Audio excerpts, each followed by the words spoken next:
Hello, everybody, and welcome back to another episode of Brett's Brawl Bonanza. I think that's what we're going with the name. My producer Tam came up with that and did that lovely Photoshop of my head on Garruk. So, we're going to do some Brawl tonight because it's Wednesday, and Wednesday is the night that we're allowed to play Brawl until Wizards realizes how stupid that is and makes it available all the time. Fingers crossed. So, we're going to play some Brawl tonight. So, we're going to open up. I just found out you can do this and show your decks. We're going to open up with some Garruk because I really like my Garruk deck and because I have some quests that will actually get done while we play Garruk. So, for those of you who this is your first episode, really quick go over the deck and kind of what our game plan is. So, we're running Garruk Cursed Huntsman. What he does is here up on the screen. He's going to make some wolves as a 0 that can give him more loyalty. He can destroy a creature and draw us a card. And his emblem gives all our creatures +3/+3 and trample, which we actually got off a surprising amount last time. So, that's really cool.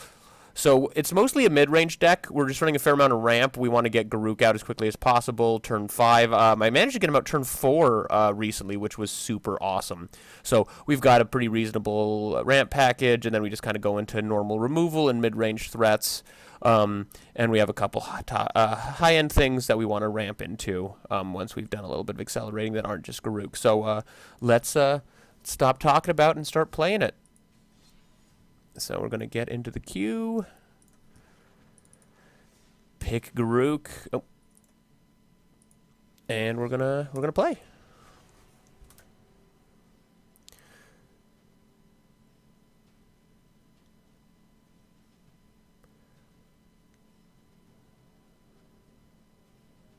Okay, so we're sitting in the queue, and I don't know why this is, but it's anytime you're ready and raring for a game, you're going to sit in here for 30 seconds.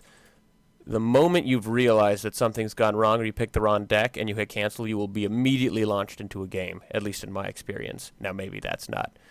Maybe that's just anecdotal. Here we go. Talking about it long enough, we'll get in there. Okay. So, oh boy, okay. We're playing the 5-color Niv Mizzet deck, which is not my favorite deck to play. I don't think we have a great matchup against it, but we might be able to get there.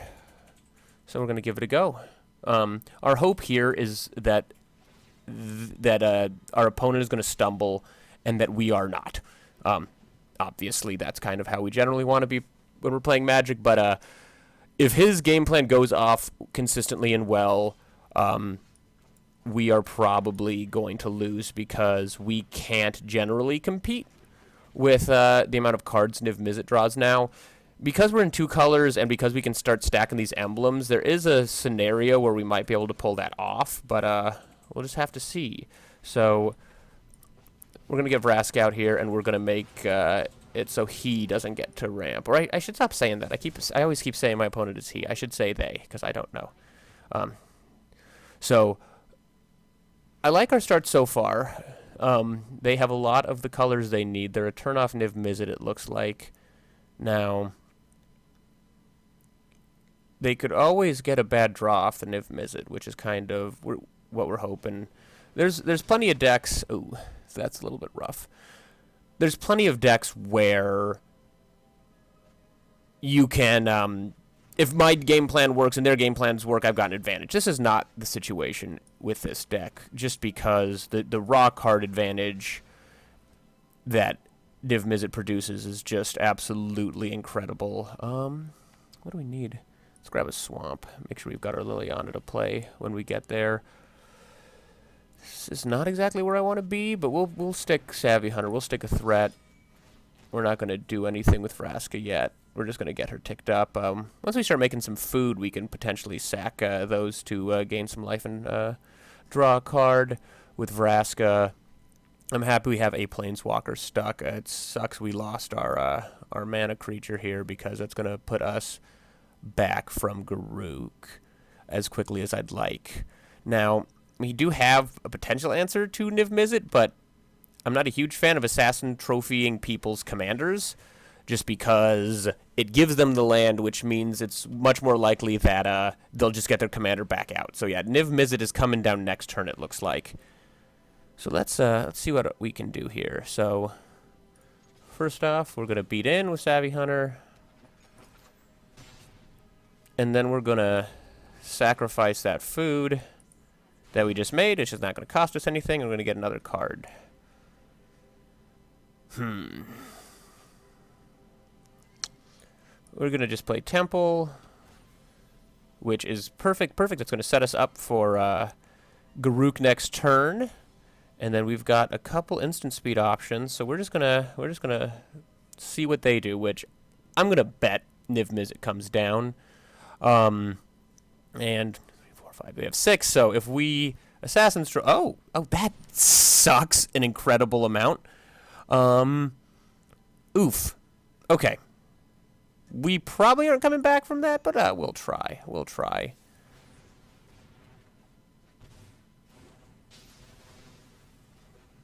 They don't have board presence yet. We've been stuck at just this awkward place. We could ramp out a creature, but we don't have any creatures to ramp out right now. We're just at that.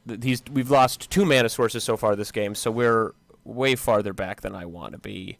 But we'll persevere. We'll try to push through. I don't want people to believe that I win all of my games and think, well, I don't want people to think that we only use the games I win.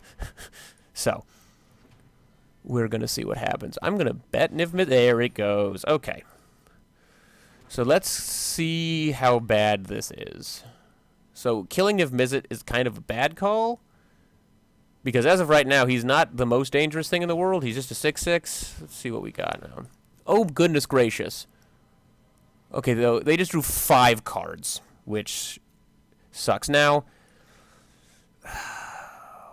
since they already are so ramped, we are going to take their flying 6/6 out of the equation, and they can still only probably play 1 super impactful spell a turn. So if we can at least make them spend all their time drawing cards, maybe we can get ahead. I don't know. That might not have been the right call, but I'm not quite sure what else to do. I don't think we're tricking anybody with the Black Lance, so we're just going to get that down. So we have a couple options. Let's see what's going to happen. So, that Deputy of Detention is a little bit rough, because that can answer anything we do. Now, it is a creature, so we should be able to deal with it. Okay. Play our land for the turn. And they got rid of our Karn's Bastion. That's a shame. We're going to put Garruk down and get some board state going.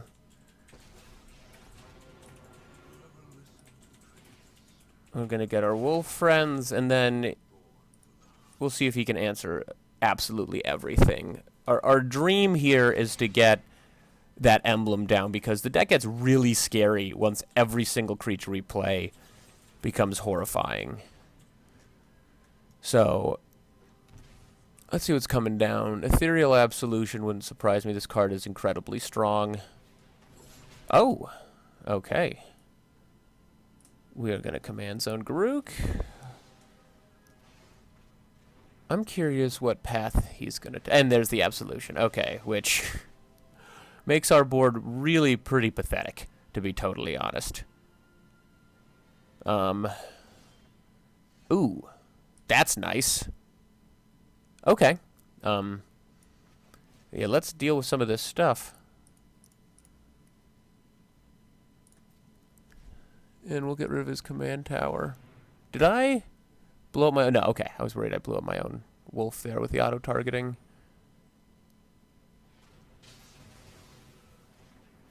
Okay. That felt good. And we're chipping him down, so I don't think we're totally... I wouldn't say all's lost yet, but we are most assuredly on the back foot. I really wish we were doing better on mana, because not having access to Garruk is rough. They've done a really good job of keeping us back. And then, okay, so they're going to reload.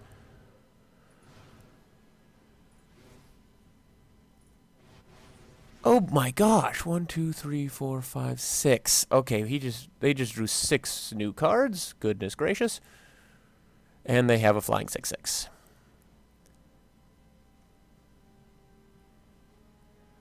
Oh boy. This is Normally, you can kind of cross your fingers and maybe they'll draw 3 cards, but they have gotten particularly lucky. Gosh, they have drawn a lot more of their library than we have. But they can only keep so much stuff. So, and if we can make them just keep Niv Mizziting, that is them not playing all of their sweet new cards. So we're gonna do this, and we're gonna draw a card, which is good because we need to keep playing lands down and making them answer our stuff. I would have liked to have been able to get Midnight Reaper out before we did that and draw 4 would have been sweet, but we'll see. Oh, that's always a rude feeling when they get your own commander out against you. Ooh, my goodness. Well, I mean, we shouldn't be surprised that they are answering so much of our stuff. Yeah, okay. At this point, I don't feel like we're coming back, and so instead of having you guys watch me kind of flail helplessly, we're gonna pack it up, and we're gonna try it again. So, Niv Mizzet is one of the decks I particularly don't want to run into when I'm playing Garruk, and unfortunately, it's a large portion of the metagame in my experience. I don't know if you guys watch the show as well, the MTG Study Hall, but in our most recent episode, I kind of went on a, I don't know if tirade is fair, but I was complaining about Niv Mizzet, and I don't know if Oko needed to be banned in Brawl. I think it looks good and cohesive and kind of like, Niv Mizzet was Oko was a problem, but honestly, I think Niv Mizzet is the card that is least balanced in this format, to be completely honest. I think it draws too many cards. I think the format is slow enough that you don't really suffer from the mana base you have to deal with. Now, maybe this is me being grumpy. I don't want to be the guy, I lose to this deck, so it should be banned. I don't want to be that guy. I don't think it's necessarily healthy to the format, to be completely honest with you. I'm not saying we should ban all the 5-colored decks. Honestly, I think Golos is less of a problem because Golos you have to untap with. Now, you can ramp and you can get Field of the Dead. We're going to take our free mulligan. But, I think Golos is much less of a problem than Niv Mizzet. Now, Nicol Bolas. I actually really like Nicol Bolas, and they have the very cool stained glass art one. So, this is a phenomenal opener.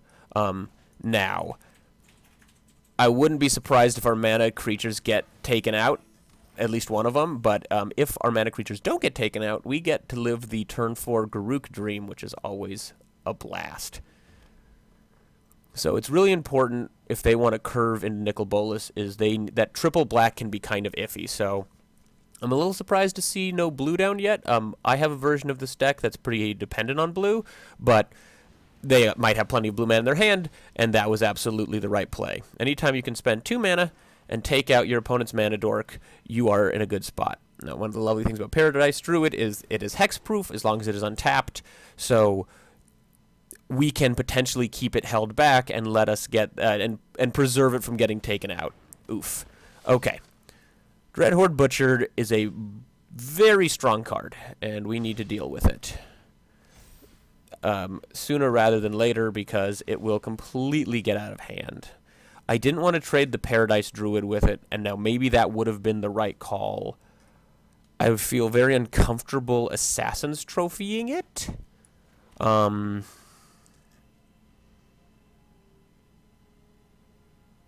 But I think we might need to.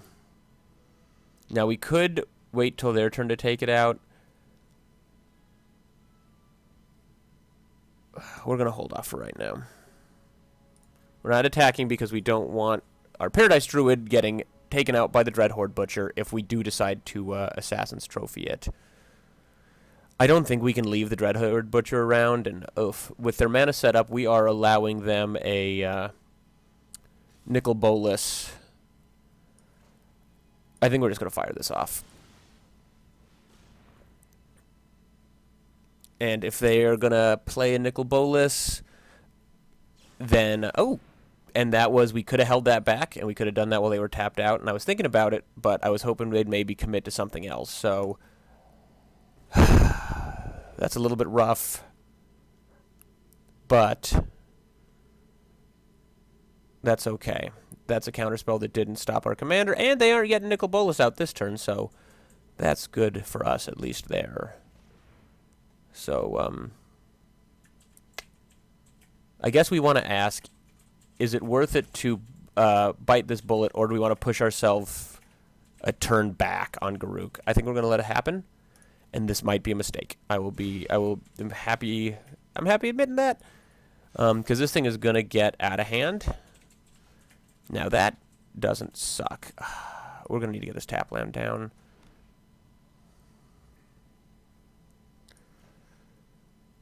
So we can make the 1-1, and we can make the 5-5, but we're going to just play it out, and we're going to keep our Paradise Druid with hexproof. So we can't attack with Lovestruck Beast unless we have a 1-1, which he can make with the Heart's Desire portion of the adventure, but we can still block. And I'm comfortable trading a 5-5 for the Dreadhorde Butcher. They are in range to play Nicol Bolas, which very well might come down and take out Lovestruck Beast. Oh, no, we're going to discard. We're going to get rid of Flaxen Intruder. Oh, we actually probably should have gotten rid of the food. Oh, well. That's okay. So oh, okay. So this is actually a scenario I'm really happy with, because we get to set them back a fair amount. So they don't have an artifact, so we want to do creature, we want to do land, and we want to do planeswalker. So there's the Dreadhorde Butcher, and can we shut them out of... We're going to shut them out of red. That feels really good. So we are probably going to lose our Paradise Druid from the trigger on Dreadhorde. But that's okay, because we'll have 6 mana next turn for Garruk. We've got our 5-5, and we have put them back a fair amount. Bolas is going to cost 7 mana, and they don't even have red unless they have that in their hand. So I'm pretty happy where this has put us. Kasmina. Kasmina is a pretty nice card. I like Kasmina, but I think we're going to be able to do stronger things than that. Unfortunately, we're 1-1-less at the moment, so our Lovestruck Beast is just a blocker, but that's okay. We have some other 1-1s in the deck, and 5-5 blocker for 3 doesn't feel too bad. Okay, this seems like a good setup. So they're tapped out. No fear of a counterspell. We're going to bring Garruk in, and we are going to just crank out some wolves. So they missed a land drop last turn, which bodes well for us. Now they likely are going to... Okay, so their Arcane Signet is going to solve some of that problem, and they've got a couple 2/2s. So our 2/2s are better than their 2/2s, because I want nothing more than to get Garruk's emblem off Narset. I'd like to kill that Narset if we can. It's on my list. So we have a lovely little attack with our wolves. Probably into the Narset. Kasmina's static is fine. But we aren't going to probably do a ton of targeted stuff right now at this point. There, 2, 3, 4, 5, 6. So they are 1 mana off of Bolas, which is a little annoying. But I think we can handle this. We have Feasting Troll King, who has some nice recursion with our food. And I think we're going to be in a pretty good spot here. Is we just waiting on them to pick the Narset card, which... Bedevil. Ooh, okay. So I'm curious what's going to happen here. So I don't want them to get more card draw off Narset. And I also want them to block our wolves. So we get something good here. Either we're getting Garruk's emblem off, and then who cares about their Bedevil, or we're getting to take Narset out, which is good because they're going to lose card selection and be down, not get that extra card off Narset. So anything we can do to... oh, wow, okay, they're going to let the Narset come through. So odds are they're going to probably Bedevil our Garruk next turn. We are going to make a bunch more wolves. And we can actually live our best life here. No, never mind. That doesn't change anything. For some reason, no, that costs 6, and that gives us 6. I don't know why I was thinking that would give us the extra one to put the Leafkin down. Anyway. So, I'm curious if we're going to see... okay. Nicol Bolas. They might bedevil the Garruk. But at this point, Garruk's already given us 8 power. And we've also got the Feasting Troll King, who can come back by sacking 3 foods. So we're... there's just a lot of avenues we have right now. I'd say we're in a pretty decent position. This is by no means finished up. But if we can make him, say, bedevil our Feasting Troll King, that puts us in a really nice spot. We're playing out pretty aggressively right now, but Grixis does not have a ton of great board wipes. It looks like they were counting our mana. If Garruk goes down, he's not coming back for a couple more turns, but Garruk's been cranking out wolves, which we are going to start being able to pressure our opponent pretty heavily. So, yep, okay. That is the move I figured we'd probably get. I'm going to command zone Garruk. We'll save him for later. And now we have a very aggressive board. So... hopefully, I don't know what they're thinking about. Maybe they've got something to do with this last 3 mana. They could have a counter spell. I don't know. Maybe they have to take a phone call. Okay. So we're going to play our Swamp out. We're going to move to combat. And so at this point, we are just going to just start trying to kill him. And I'm curious if they're going to start... they might start blocking these wolves while we don't have a Garruk down. Now, that's an interesting choice. Maybe they've got something else. But we're going to trample some of that extra over. Now, it's possible they can... they've got a spell that's going to help them out here. But I don't think that was a very good block. Because Feasting Troll King is still here. So, yeah, I think that was kind of an iffy block. Now, maybe they didn't realize he had trample. We'll see. But, yeah, that's all we got right now. And if our Leafkin Druid survives, we can play Garruk out next turn. And so we've got a pretty decent board. Nicol Bolas, I don't think, does that much stuff. So there's Cry the Carnarium, which... it gets rid of our wolves. But it doesn't really stop anything else. So unless they've got a follow-up to that... oh, and the Murderous Rider. Okay, which is fine, because he's going to come right back. Because we can only do that on our turn, I believe. My turn. Good deal, so...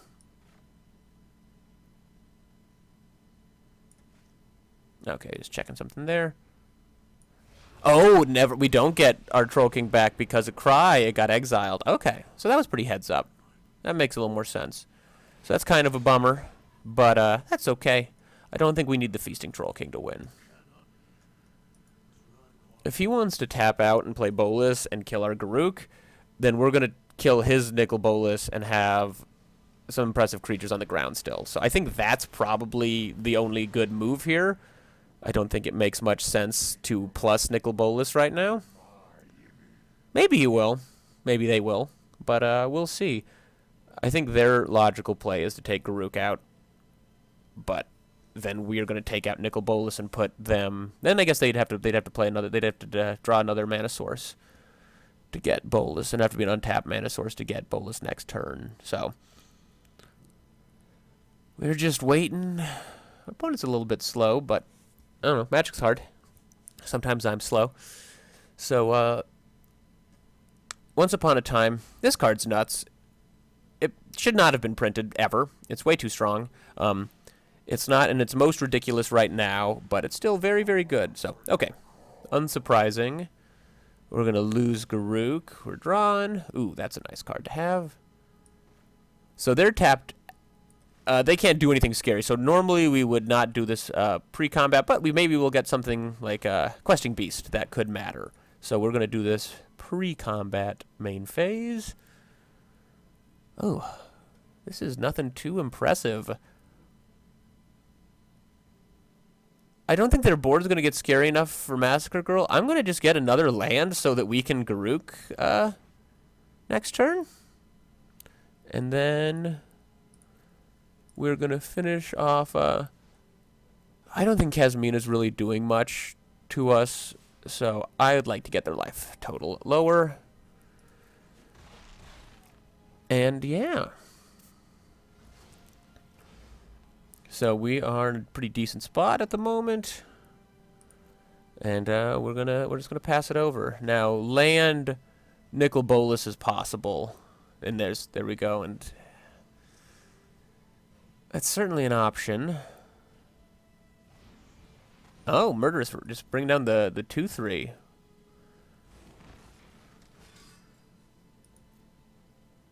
We're gonna crack a food. So our Troll King's exiled, so we don't need that. So we're just gonna use our mana up and get our life total a little higher. I don't think it'll matter a ton, but who knows? Maybe we'll need the opportunity. Looks like my games are a little slow tonight. Sorry about that. I'm downloading the new Halo game, which is probably not the best thing to be doing right now, but it's okay. Oh boy. Okay, so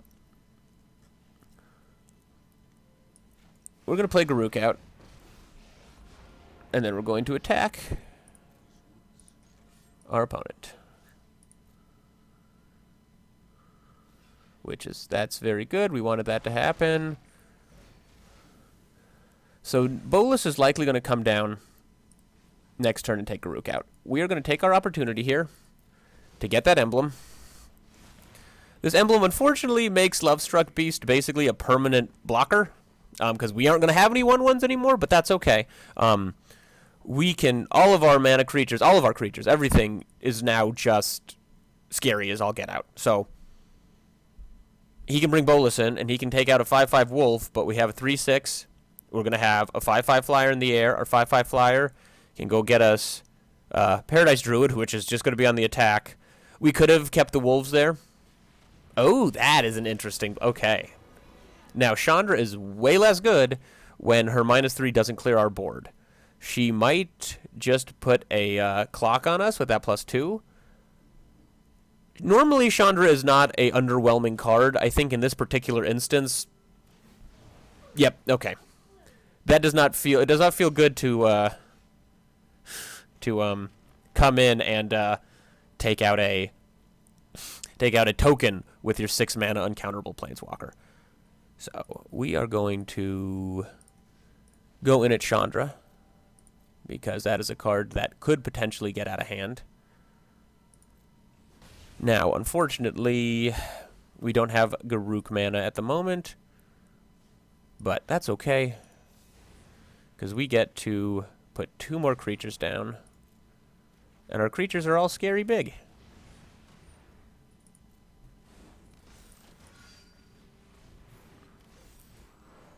Okay. I'm pretty happy with where we're at right now. I think Nicol Bolas is unimpressive. Our life total is not going to be under pressure from Chandra Awakened Inferno. And basically every top deck is going to be scary. Yep, there's our emblem. 8, 9, 10. And Garruk's coming down next turn, probably. Kefnet. Kefnet is a very good card, but Kefnet is not that good right now. Right now, our creatures are just so big and scary. Oh, that's kind of funny. So we could Harpooner down Kefnet. I think we might actually just have lethal if we do that. Let's not be fancy. Yeah, we have lethal if we do this.